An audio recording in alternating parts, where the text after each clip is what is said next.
Si la marca deportiva Nike es capaz de rechazar los principios bíblicos y divinos por asociarse con un montón de personas que dan rienda suelta a los deseos desordenados de su vida, nosotros como cristianos, personas que vivimos con bases bíblicas, divinas y no nos avergonzamos de ellas, somos capaces de quemar los productos de la marca Nike y de invitar a los cristianos de todo el mundo a que nunca jamás volvamos a adquirir ni uno solo de sus productos.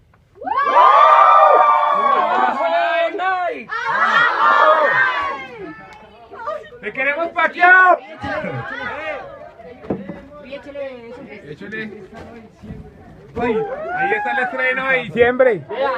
Ahí está el niño de los de diciembre. Ay, con el zapatico. Ay, ese uso. A ver esto. Los zapatos de 150. Abajo, Nike. No, y esas tenis ya las están pagando.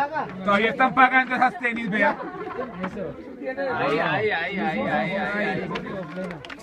Ya estamos contigo, hermano. Que Nice está vencido. Jesucristo lo venció. Pues bueno, a paquearlo. Cristo es mejor patrocinador que Nike.